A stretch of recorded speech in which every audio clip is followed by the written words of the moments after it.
Now, Sagittarius A, tons of stars. Now let's look what it's like at Sol again. Look at that. I mean, it went from what we were seeing hundreds and thousands of little dots to... Welcome in, everybody. I hope this mic that you're not seeing right here is working okay. I'm trying something where I can stand up and be more free-flowing. I don't have to stay near a mic. You can probably hear me from this side and this side. And so you guys who are joining me on the live stream right now, hey, Haksu Lee from South Korea, that's awesome. Welcome in. That's fantastic. We are a international show already with South Africa, New Zealand, we have Australian followers, and now even South Korea. That's awesome. Milky Way shape, the typical thing. Well, what is the Milky Way shape? We represent the Milky Way on here with these graphics, similar to what Photopill does. And here's the Milky Way. Well, if we go ahead, let me do that a little bit straighter. If we go ahead and draw a straight line through this, that's typical the shape of the Milky Way, right? But then we look online for Milky Way images and we see this all the time. And we also see, I'm scrolling past the ones that aren't as distorted. We see this. We see images like this one. We see this one. What's in common with these images? What do these images have in common of all the ones that I've shown you? I've skipped through a bunch of them. What's in common? Let's look at my iPad. When you see this section of my circles, it's meaning the center of the Milky Way. And all of those pictures have this, high in the sky. High in the sky. Look at that again. These are all southern hemisphere pictures where the crown jewel of the Milky Way Galaxy is here at the center. Well, what's with this crazy bend? Just recently on the news, they've reported that they've done some studies. I don't remember who did it, but they declared this. It's actually showing up in this image search right here, that the actual shape of our disk of the Milky Way has a little flare off down and a little flare off up. And this is an orientation choice in a space that has no orientation. So it flares this direction and flares that direction. It's not an up or down. But this is our Milky Way shape. It is roughly this straight feature, flaring a little bit, having a glowing center. So this is our Milky Way shape, and yet we're constantly seeing images like this, and I talk about the panorama being so dang cool. So what's the deal with this shape, and how do we get this shape from this? Well, let's talk a little bit more about the Milky Way itself and why it's so uniquely shaped the way it is from our perspective here where we are in this disk.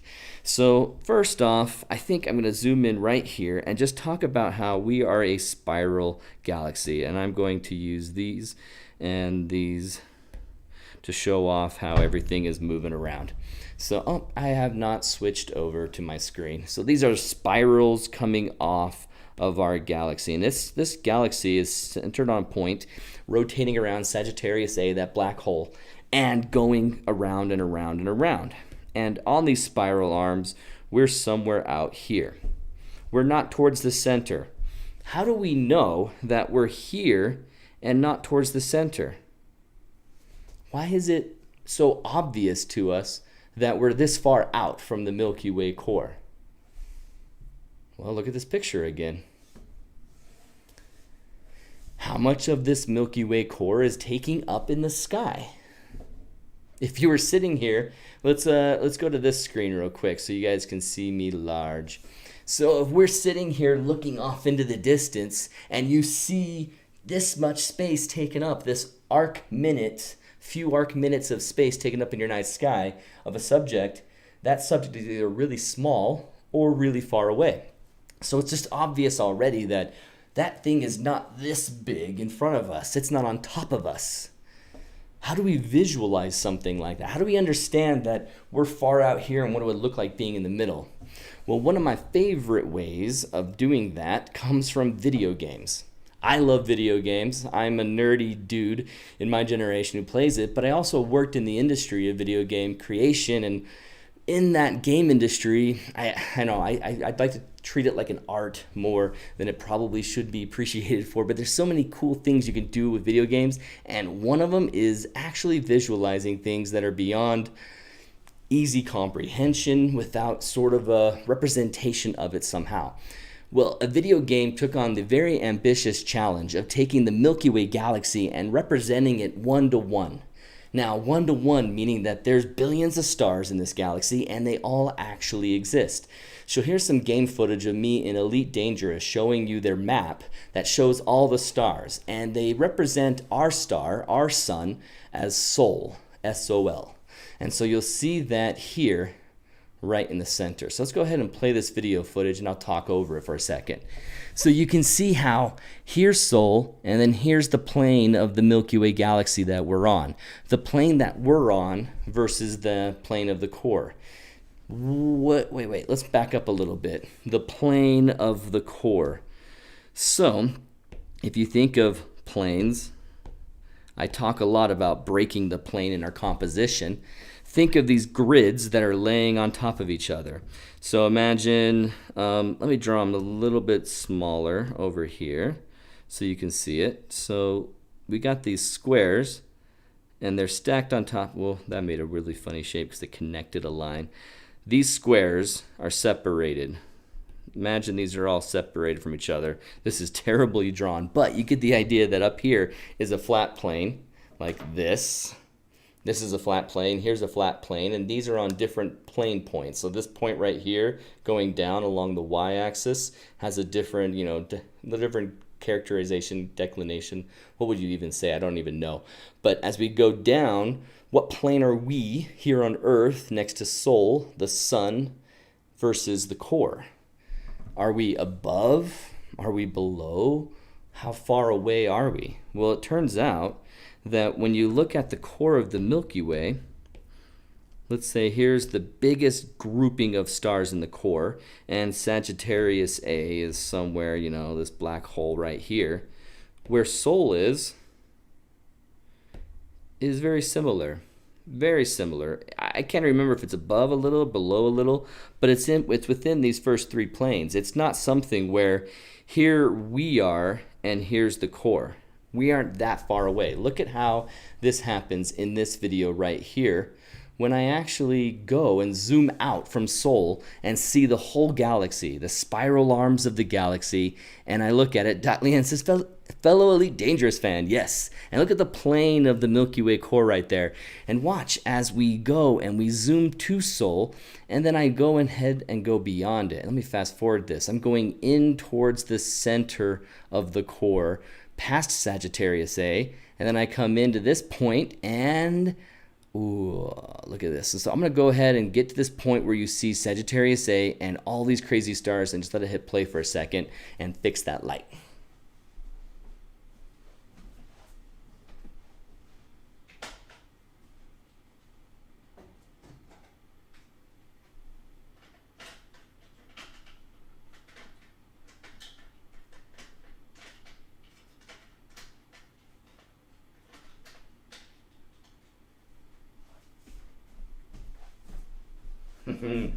Those lights, their batteries are mostly dying. So get the grasp of how many stars one-to-one in Elite Dangerous it really means.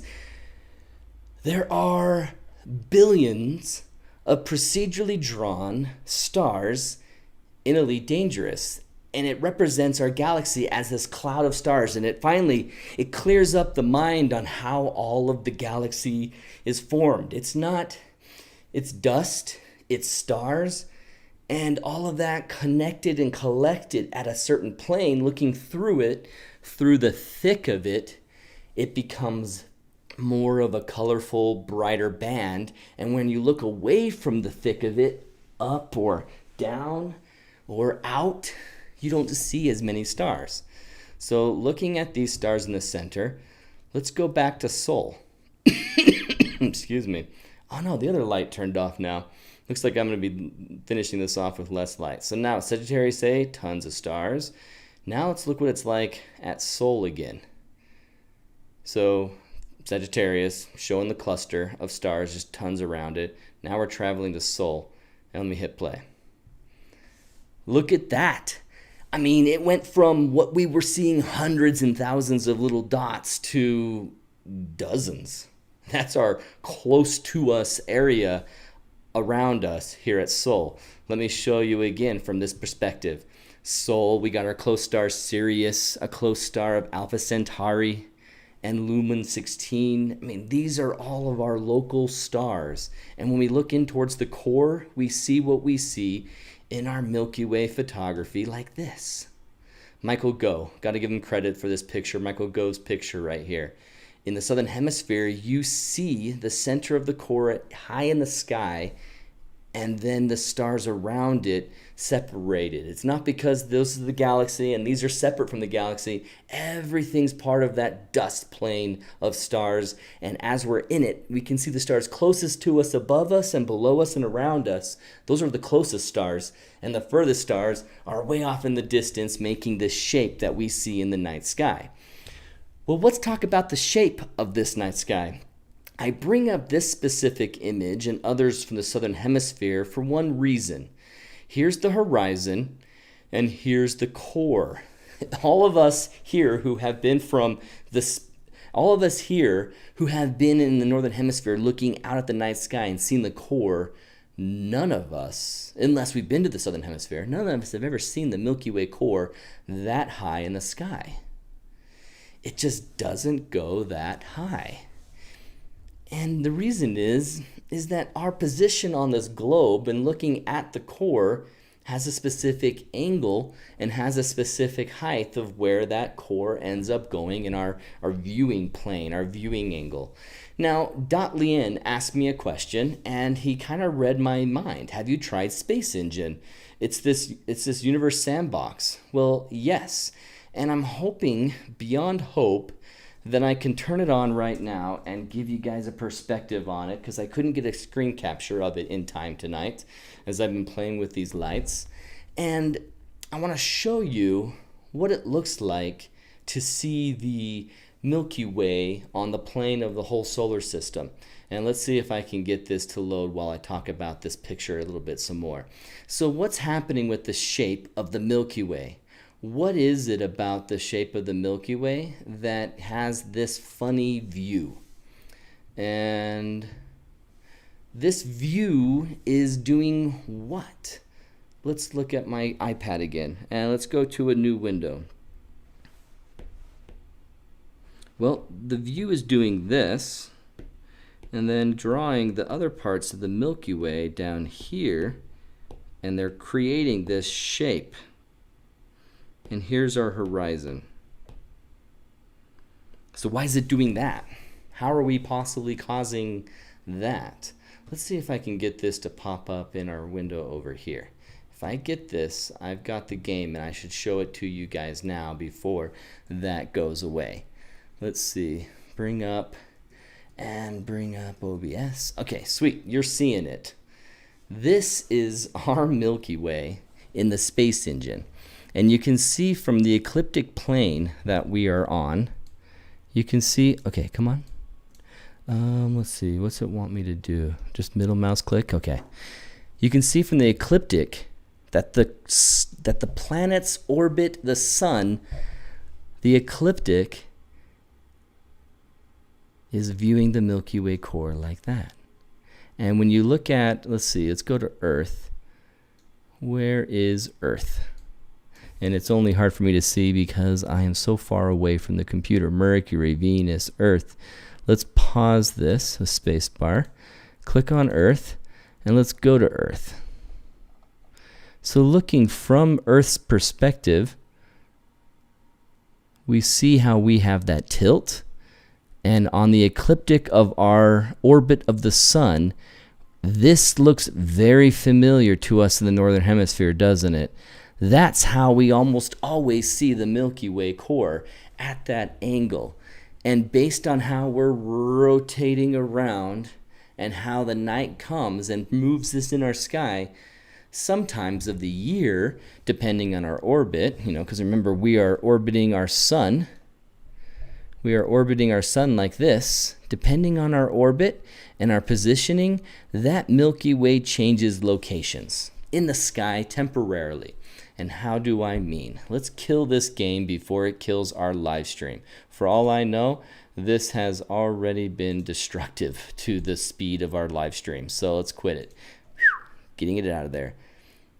Now I have a better answer, Phil Sisto says. Thanks. Phil says, and let me bring up his chat real quick so you guys can see it. He says, when I've taught small groups or individuals about Milky Way photography, I've been asked about the question about why it changes shape or creates a curve. I only ever had a BS answer about horizon curvature. Now I have a better answer. Thanks. And you're still going to get some more, because I'm going to talk a little bit more about how that shape that we get is actually entirely our fault. And it's our fault because of doing panorama images. When we look at this image here from Michael Go, it could be a very fish-eyed lens that's doing a single image, but most likely not. Why do I say so? Because if it was curving this with a single frame, it would be curving the horizon as well. But in our panoramas, when we stitch them together, we cause this look. Why? Because we are, and I'll go to my iPad for this. Let's do top down from here. We're standing right there. And we're looking at a Milky Way that spans from this part of the horizon to this part of the horizon, but it's going in a straight line. Excuse my coughing. It's going in a straight line. It's just going across from one side of the plane up above us and then over here. It's being bent by the atmosphere lensing that's happening. To our eyes, it sees it going over a horizon and a horizon. And it's actually at a point where it's straight every time we take a picture of it, but when we connect it in our panorama, we're curving it.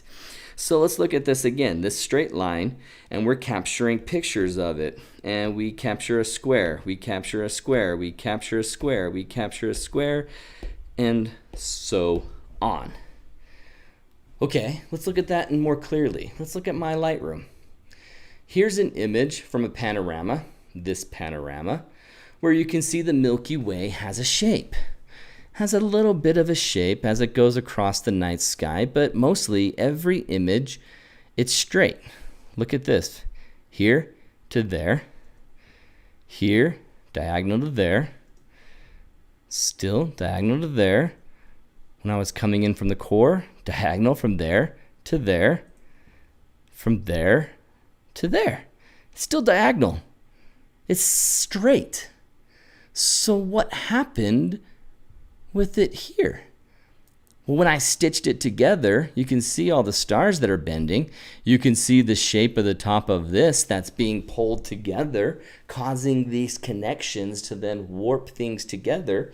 And in that warping, and what's happening, let me be clear again, the horizon line is flat. The horizon line is flat. Let's go back to our pictures. Horizon's flat there. Horizon's flat there, flat there, flat there, flat there, flat there. Okay, so then the arch is happening.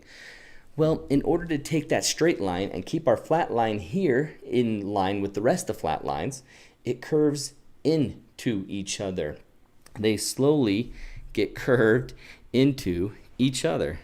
So when we take this picture of this square part of the Milky Way, then it connects with this square part of the Milky Way.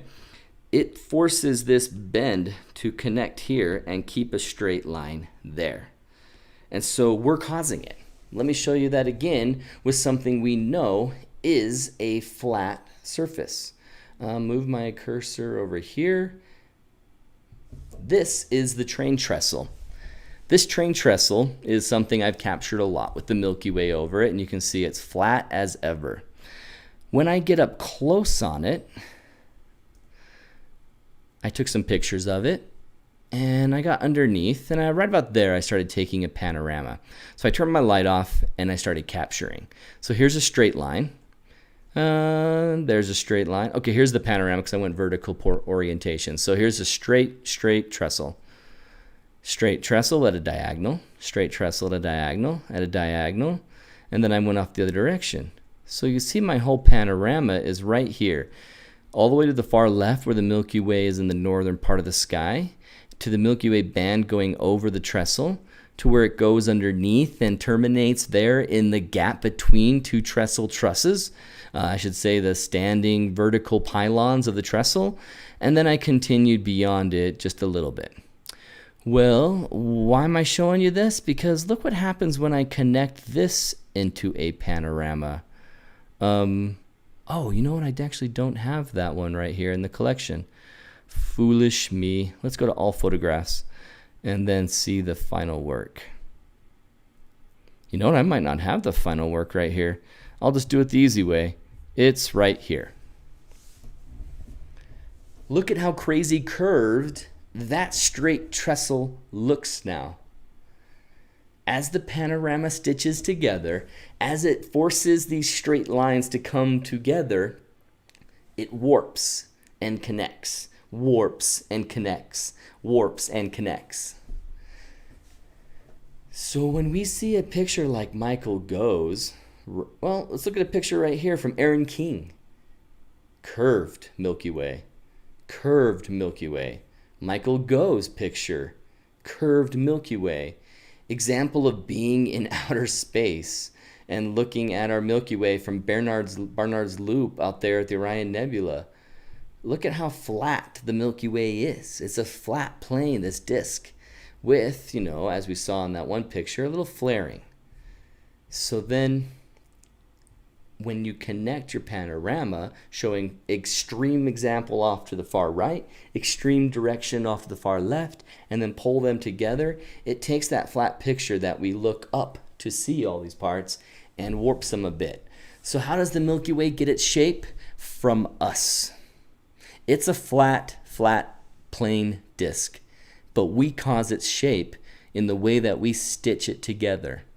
When we look at that one picture I was showing you, that one video game that showed the space engine, that is a universal sandbox that has that awesome example of how the Milky Way is at this angle versus our ecliptic. Let me show you what I'm talking about on my iPad. Here's our ecliptic from the sun, and I'll just draw a big sun right in the center. And then these planets, you know, orbit around it like Earth. Oh, come on, do a little better circle, a little oval. Perfect. And then Venus, and we'll pretend Mercury is a light color too. All these planets are orbiting this Earth, and they have this plane. So if we looked at it from this perspective, we have a circle, and then we have this disk line of planets on it. Except for, you know, some of the odd elliptical orbits that we get from the further out dwarf planets, as well as I think it's Uranus or Neptune has a little off skew orbit, just a little off from everyone else. This perspective puts the Milky Way in this perspective. Our planet's here, and our Milky Way is like this. And so we get that vertical line that happens at night. We get that diagonal line, and then early in the season, in our northern hemisphere, we see it flatter. In that hemisphere of the south, they see the Milky Way directly overhead. So imagine, let's just draw this as a dome. This is us standing in the center of the dome, looking straight up, and you see the core of the Milky Way. The core of the Milky Way is expanding through the sky like this. It's completely overhead, and then as it goes through the night, it goes down, and eventually it's spanning from here to here, and you see the core like this. So that angle that happens in the southern hemisphere allows that awesome crown of the Milky Way to be high in the sky like this, connecting down right here and right here around us. And when you capture a panorama and have a flat terrain, you curve that into some really crazy, interesting shapes, as you saw in this image example of other people's. You know, you get really kind of bad distorted versions, and you can get okay distorted versions like this. And this example, I think is also Michael Go. Maybe not, but that's another example. I think it's Michael Go because it's light, and that's probably Michael Go. Or, you know, the one that you and I in the Northern Hemisphere are familiar with. So guys, that Milky Way, it has a crazy shape all year round, and your opportunity is a different composition. Right now you're at this T, this perpendicular T that's hanging out with us. Let me go over here to the cam chat so I can see if any questions are coming through. We've got this flat and this, and we're working our composition around this shape. It's tough. I don't love it as much as I love everything else. In fact, not next week, possibly next week. In next week or a week after that, Milky Way Wednesday is going to approach all of the images I've ever captured on the Milky Way. I'm going to talk about every location and every Milky Way I've captured to see, you know, okay, which direction and angle is it facing. And I'm going to look at my portfolio and say, my favorite images are what? Well, without much thinking, my portfolio is my desktop.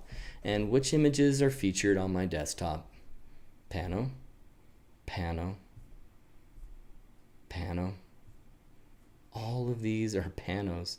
And the reason why they're panoramas is because I just love seeing that much more of the Milky Way. If I lived in the Southern Hemisphere, or next August when I'm out there in New Zealand and I see that core up here, that's going to be brilliant. And I'm going to have more portfolio pieces come from that again. In fact, I don't know why I'm changing that. I should go back to the cam chat.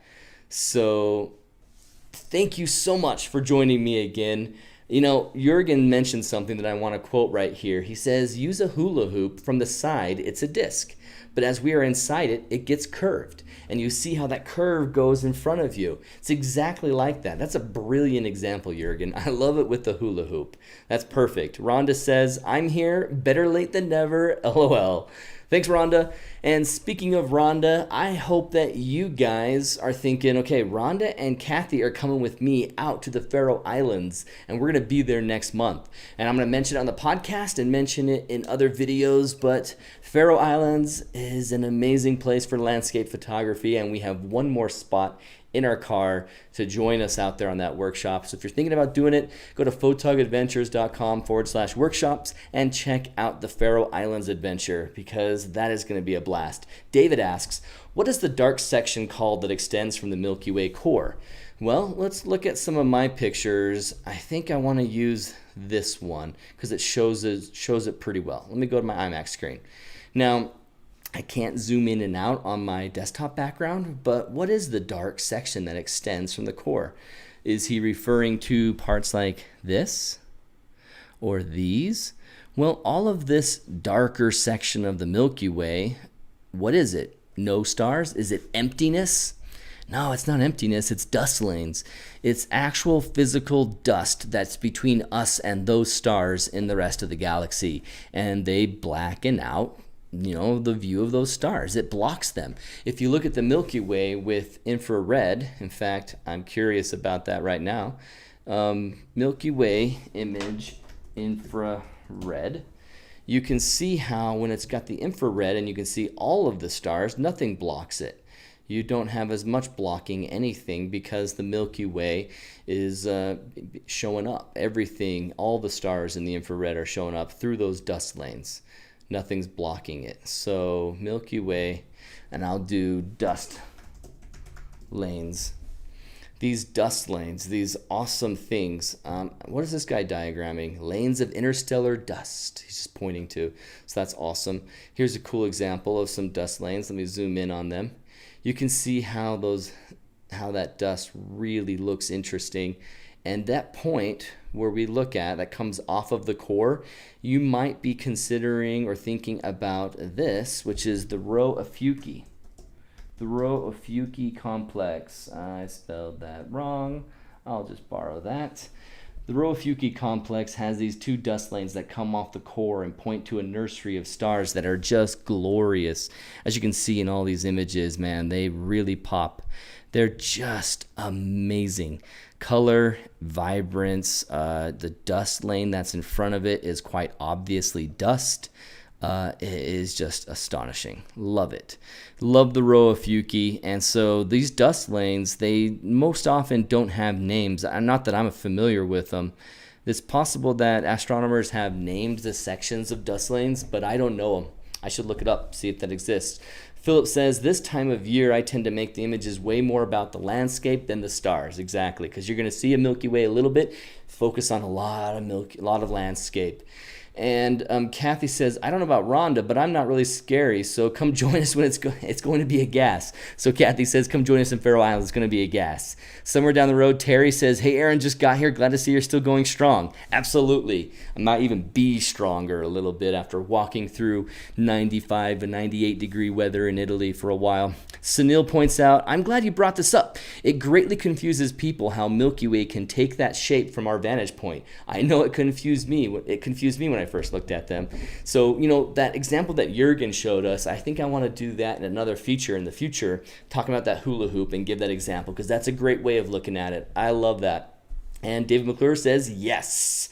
So thanks, guys, for joining me on Milky Way Wednesday today. How many did we have join us? It looks like we have 32. Fantastic. Sorry about that.